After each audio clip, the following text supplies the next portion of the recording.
ಅಲ್ಲ ಇವಾಗ ನಿನ್ ಕಡೆ ನೀನ್ ನಿಲ್ಸ್ಕೊಂಡ್ರೆ ನನ್ನ ಟೈಮ್ ವೇಸ್ಟ್ ಆಗಲ್ವಾ ಅಂತ ಇಟ್ಕೊಂಡ್ರೆ ನೀವೇ ಅಲ್ವಾ ಸರ್? ಅದಕ್ಕೆ ಇವಾಗ ಪ್ರಾಬ್ಲಮ್ ಸಾಲ್ವ್ ಮಾಡ್ಬೇಕಾದ್ರೆ ಯಾರು ಮತ್ತೆ ಮಾಡ್ಬೇಕಲ್ವಾ?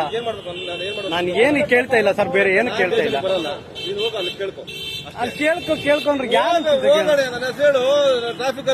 ಅಟ್ಲೀಸ್ಟ್ ಇವ್ರು ಕಳ್ಸಿ ನಾನು ಜೊತೆಗೆ ಹೋಗ್ತೀನಿ ಸರ್. ಇದು ನಂದಲ್ಲ ಕೇಸು. ನನ್ನ ಜೊತೆ ಅವರವರು ನೀನು ಹೋಗು ಸ್ಟೇಷನ್ಗೆ, ಅಲ್ಲಿ ನೋಡು, ಸ್ಕ್ರೀನ್ ನೋಡು, ಬಂದು ಕಟ್ಟು, ಇಲ್ಲ ಅಂದ್ರೆ ನನ್ನ ಮೇಲೆ ಚಾಲೆಂಜ್ ಮಾಡು, ಹೋಗು ಅಷ್ಟೇ. ಸರ್ ನಾನು ಹೇಳ್ತಾ ಇದ್ದೇನೆ, ನನಗೆ ಪ್ರೂಫ್ ಕೊಡಿ, ನಾನು ಕಟ್ಟು.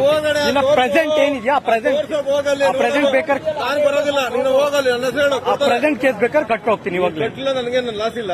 ಗಾಡಿ ಸೀಸ್ ಮಾಡಿ ನೋಟಿಸ್ ಕೊಡ್ತೀನಿ. ನೋಟಿಸ್ ತಗೊಳ್ಳಲ್ಲ, ನನಗೆ ಅನುಮಾನ ಇಲ್ಲ. ನೀನು ನೋಟಿಸ್ ತಗೊಳ್ಳಲ್ಲ ಅಂತಿದ್ರೆ ಬೇಡ, ತಗೊಳ್ಳಿಲ್ಲ, ಹಾಗೆ ರೆಫ್ಯೂಸ್ ನೋಟಿಸ್ ಅಂತ ಬರೀತೀನಿ ನಾನು, ಗೊತ್ತಾಯ್ತು.